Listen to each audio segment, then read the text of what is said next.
보실 말씀 요한복음 6장 60절에서 71절까지 말씀입니다. 함께 교독하신 후에 71절 함께 읽도록 하겠습니다. 제자 중 여럿이 듣고 말하되 이 말씀은 어렵도다 누가 들을 수 있느냐 한데 예수께서 스스로 제자들이 이 말씀에 대하여 수군거리시는 줄을 아시고 이르시되 이 말이 너희에게 걸림이 되느냐 그러면 너희는 인자가 이전에 있던 곳으로 올라가는 것을 본다면 어떻게 하겠느냐? 살리는 것은 영이니 육은 무익하니라. 내가 너희에게 이른 말은 영이요 생명이라. 그러나 너희 중에 믿지 아니하는 자들이 있느니라 하시니 이는 예수께서 믿지 아니하는 자들이 누구며 자기를 팔 자가 누구인지 처음부터 아심이로라. 또 이르시되 그러므로 전에 너희에게 말하기를 내 아버지께 오게 하여 주지 아니하시면 누구든지 내게 올 수 없다 하였노라 하시니라. 그때부터 그의 제자 중에서 많은 사람이 떠나가고 다시 그와 함께 다니지 아니하더라. 예수께서 12 제자에게 이르시되 너희도 가려느냐? 시몬 베드로가 대답하되 주여 영생의 말씀이 주께 있사오니 우리가 누구에게로 가오리이까? 우리가 주는 하나님의 거룩하신 자이신 줄을 믿고 알았사옵나이다. 예수께서 대답하시되 내가 너희 12를 택하지 아니하였느냐? 그러나 너희 중에 한 사람은 마귀니라 하시니 이 말씀은 가룟 아들을 그는 12 중에 하나로 예수를 팔 자로라. 아멘. 네. 여러분 목회 현장에서 자주 접하는 질문이 하나가 있습니다. 누군가가 정말로 예수를 믿고 성령을 받았다는 것을 어떻게 알 수 있습니까? 여러분 그만큼이나 복음과 신앙에 대한 깊은 생각을 해본 사람이니까 그런 생각을 할 수 있겠지요. 저는 개인적으로 이렇게 대답을 합니다. 구원은 전적으로 하나님의 영역입니다. 궁극적으로 누가 천국에 가고 지옥에 가는지 확실히 알 수 있는 분은 하나님 한 분밖에 없습니다. 사람은 절대 알 수 없지요. 다만 믿는 자는 하나님을 전적으로 신뢰하기에 예수를 모르는 사람들을 위해 끝까지 기도하고 복음을 전하는 것입니다. 십자가 위에서 구원을 받았던 그 강도처럼 하나님께는 실수도 능력도 없으신 그러한 분이십니다. 하나님께서는 그러한 분이십니다. 하지만 예수를 믿어 흔들림 없는 구원의 확신 가운데 그렇게 살아가고는 여러분과 저에게 본문은 한 가지 유익한 메시지를 더하고 있습니다. 그것은 하나님의 말씀이 반드시 믿는 자 안에서 행하는 역사가 있다는 것이죠. 여러분 몇 가지 구절들을 살펴본 후에 한 가지 적용점에 다다르기를 원합니다. 60절 말씀입니다. 제자 중 여럿이 듣고 말하되 이 말씀은 어렵도다 누가 들을 수 있느냐 한데 어렵도다라고 하는 것은 이해가 잘 되지 않습니다 라는 뜻이 아니라 받아들일 수 없도다입니다. 나는 이 말씀을 받아들일 수 없습니다. 제자라고 표현이 되어 있으나 실제로 이들은 당시 예수님을 따르던 큰 무리의 일부겠죠. 결국 그들이 말씀의 실체를 대면하였을 때 그때부터 그의 제자 중에서 많은 사람이 떠나가고 다시 그와 함께 다니지 아니하더라. 성경은 말씀하고 있습니다. 다시는 예수님께 돌아오지 않았다는 것이죠. 그 이유는 예수님께서 훨씬 더 잘 알고 계십니다. 이 말이 너희에게 걸림이 되느냐? 앞서 본문에서 예수님께서 하셨던 말씀이 있죠. 내가 하늘에서 내려온 것은 본인이 하늘에서 내려온 하나님의 아들이신 것을 말씀하셨고 이제 오늘은 반대로 너희가 인자가 이전에 있던 곳으로 올라가는 것을 본다면 어떻게 하겠느냐? 예수님께서 도리어 물어보시죠. 여러분 사도 요한이 말하는 올라감은 승천을 말하는 것이 아닙니다. 물론 결과적으로 승천을 하시죠. 그 전에 들림을 받다입니다. 올라가면 들림을 받다. 곧 모세의 노뱀이 광야에서 들림을 받았던 그 예표가 되었던 것처럼 사도 요한이 말하고 있는 예수님께서 말씀하신 이 올라감은 십자가를 뜻하고 있습니다. 그리고 이 십자가는 아시는 것처럼 유대인에게는 거리끼는 것이 되었고 이방인들에게는 미련한 것이 되었죠. 여러분 골고다 십자가는 로마 당시 인간에게 주어진 가장 잔인하고 비참한 처참한 죽음의 상징이었지만 인자에게는 사람을 향한 하나님의 측량할 수 없는 사랑이자 영원한 왕이 되신 구세주의 영광을 상징하는 장소가 되었던 것인데, 이들에게 무엇이 문제가 되었을까요? 사람에게 왜 이것이 걸림이 되는 것일까요? 전에 본문에 봐왔던 계속 그 내용입니다. 나는 빵을 달라고 하는데 왜 예수는 자꾸 자신의 피와 살을 주겠다고 하시는 것일까? 6장 초반에서 말씀하셨습니다. 너희가 나를 찾는 것은 표적을 본 까닭이 아니요 떡을 먹고 배부른 까닭이로다. 사람이 기대하고 기다려왔던 메시아의 모습과 너무나도 다른 모습을 예수님께서는 보여주고 계십니다. 성경에 하나님이 내가 생각하고 기대했던 그 하나님과 달라 실망하였던 것이고, 신앙을 저버리는 그 모습은 예나 지금이나 똑같습니다. 내가 생각했던 신앙생활, 내가 기도했던 기도응답, 뜻대로 되는 인생, 예수를 믿으면 인생이 잘 펴지는 줄 알았는데, 내가 교회에서 잘 섬기면 내 자녀들은 잘 되는 건 줄 알았는데, 정작 눈앞에 보이는 나의 현실이 그 예상과 너무 다르고 나의 만족이 채워지지 않는 기독교에 여러분 실망한 사람이 한둘이겠습니까? 이러한 이들에게 예수님께서 하시는 말씀이 63절 말씀입니다. 살리는 것은 영이니 성령이니 육은 무익하니라. 내가 너희에게 이른 말은 영이요 생명이라. 사람이 떡으로만 먹고 살 것이 아니요 육은 무익하니라. 여호와의 입에서 나오는 모든 말씀으로 사는 줄을 내가 알게 하려 하심이라. 신명기 말씀입니다.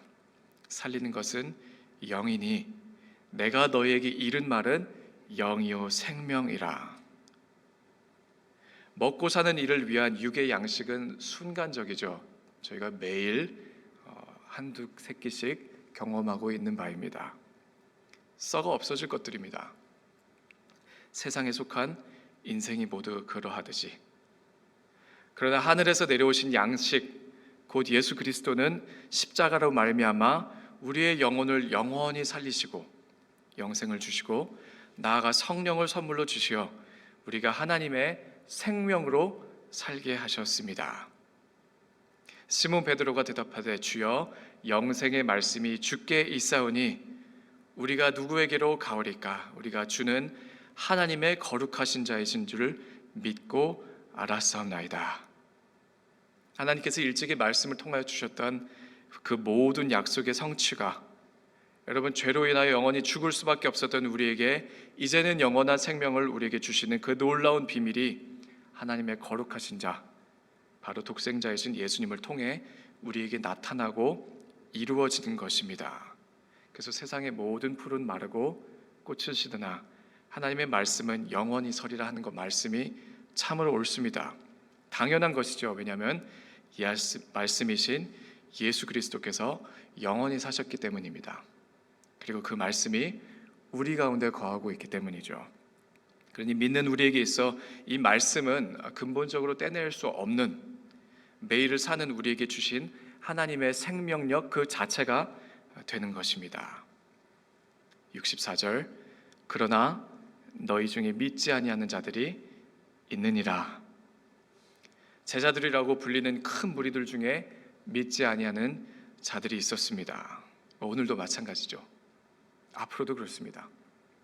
예수님께서 하시는 말씀의 내용을 살펴보면 분명히 보이는 구분점들이 있죠. 하나님께 속한 자와 그렇지 아니한 자가 있습니다. 예수님께로 나아올 수 있는 사람과 그렇지 못하는 사람이 있어요. 예수님께서 직접 하신 말씀입니다. 내 아버지께서 오게 하여 주지 아니하시면 누구든지 내게 올 수 없다. 예수님께서 선택하신 사람이 있고 그렇지 않은 사람이 있습니다. 내가 너희 12를 택하지 아니하였느냐? 그러나 너희 중에 한 사람은 마귀니라. 예수를 떠나간 자가 있고 궁극적으로 예수를 팔 자가 있습니다.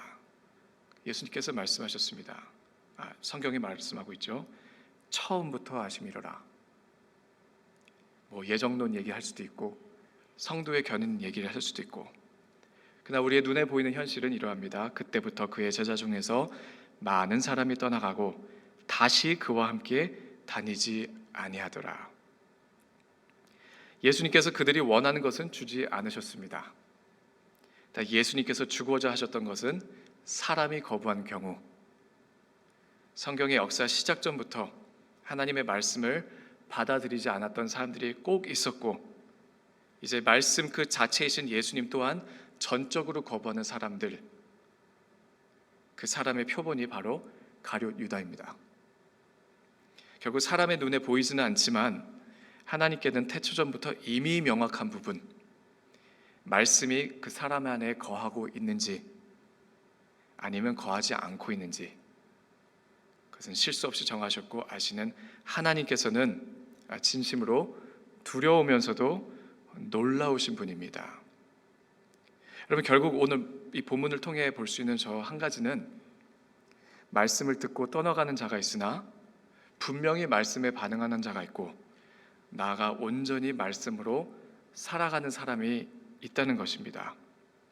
이것을 사람이 다른 누군가의 구원을 판단할 수 있는 기준으로 삼을 수는 없습니다. 절대 불가능합니다. 그러나 구원의 확신을 갖고 살아가는 여러분과 저에게 있어서는 나의 믿음의 성숙도가 어느 정도 되는지 가늠할 수 있는 기준이 삼을 수는 있습니다. 누가복음 8장, 여러분 잘 아시는 씨 뿌리는 자의 비유가 있죠. 예수님께서 말씀하시고 직접 설명하십니다. 이 비유는 이러하니라. 씨는 하나님의 말씀이요 길가에 있다는 것은 말씀을 들은 자니, 이에 마귀가 가서 그들이 믿어 구원을 얻지 못하게 하려고 말씀을 그 마음에서 빼앗는 것이요 바로 거절하고 그 말씀이 들어가지 못하는 사람일 수도 있겠죠.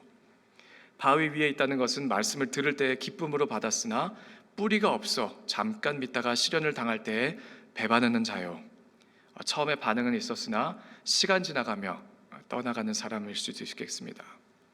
가시떨기에 떨어졌다는 것은 말씀을 들은 자이나 지내는 중 이생의 염려와 재물과 향락의 기운이 막혀 온전히 결실하지 못하는 자요, 처음에는 사도 바울과 함께했던, 심지어 사역도 했었던 대만은 이 세상을 사랑하여 나를 버리고 갔고. 마지막에 이 말씀하십니다. 좋은 땅에 있다는 것은 착하고 좋은 마음으로 말씀을 듣고 지키어 인내로 결실하는 자니라.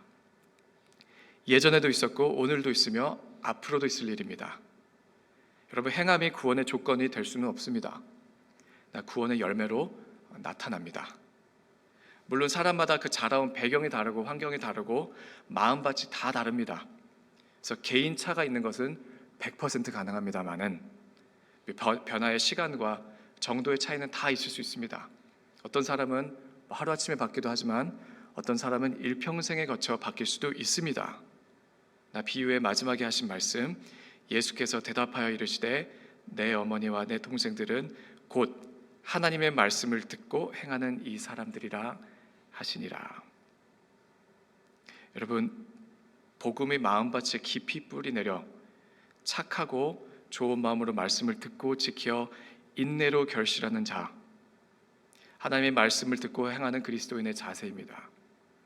선하고 정직한 마음을 가지고 어떻게든 말씀을 지키어내려 살아내려 노력하며 마침내 인내함으로 열매 맺는 사람.